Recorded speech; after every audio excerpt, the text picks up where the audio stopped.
Back to school jitters are normal, but experts say there are some simple steps parents can take right now to help ease anxiety before the first bell next week. Joining me now to walk us through all those steps, we have licensed mental health counselor Shantala Boss. Great to see you, Shantala. Thank you, Jason. Okay, let's talk about these feelings that we're dealing with this time of year. What are you hearing from people in your practice? Well, it's mostly just the change. You know, we've had a nice summer, we've gotten out of the routine, been home. And so that change, those early mornings and getting going is always kind of a shock to the system.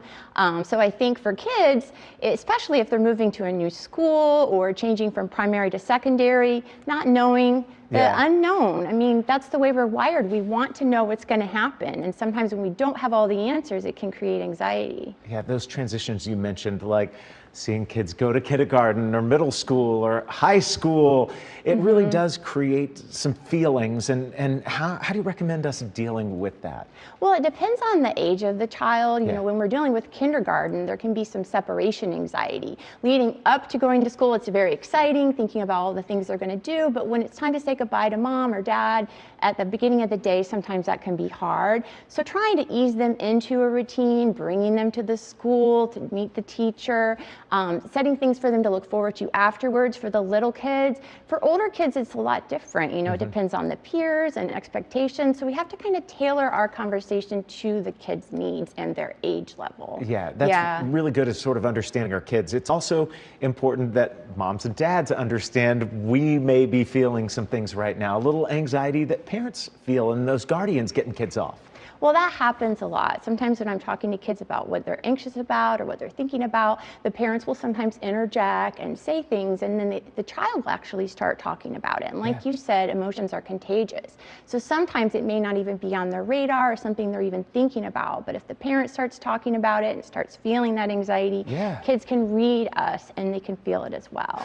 Okay, so for all of us, we are helping our young people start school off on the right foot with less anxiety from us for them. Let's talk about sort of that reframing that we often hear, when we talk about our mental health being better and stronger.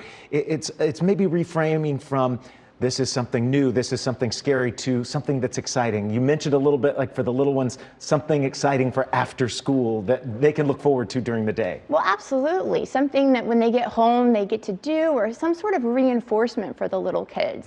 Sometimes that's helpful, or they can bring a little something with them, nothing that they're not allowed to bring, but maybe a little note or a little stuffy that reminds them of home. There's a lot of things, and that's why it's really good to get in touch with your school's guidance counselor or district mental health counselor. If you're worried about your child transitioning, kind of build up that team of support beforehand. Yeah, you just made me think of those fidget things. There's always one hanging on some backpacks of the kids in our household. And you got to make sure they're ones that are quiet, not disruptive to class, but those little things can help with just little bits of anxiety throughout the school day. Nerves. Well, the 3-3-3 rule is, what do you see? 3 things you see, 3 things you hear, and then 3 movements for your body to make. And so if you're in a state of fight or flight, or you're super anxious, getting yourself grounded, there's a really quick rule, something you can do. Okay, that 3-3-3 thing I think is game changing. I've never heard that before. I'm going to use that. Yeah, just being a little nervous, like before flight or something like that. Okay, ground ourselves. Shantala, if people are saying, this is more than I can handle, and they may need to reach out, how do they get in touch with someone like yourself? My website is Boss Wellness LLC, so they can get in touch with me there. Awesome. All right, we're going to have to dive deeper, Shantala, into the 3-3-3 thing in another interview down the line. We're going to post all of this on our website, wesh.com, and help you navigate going back to school. Thank you so much. Thanks for having me.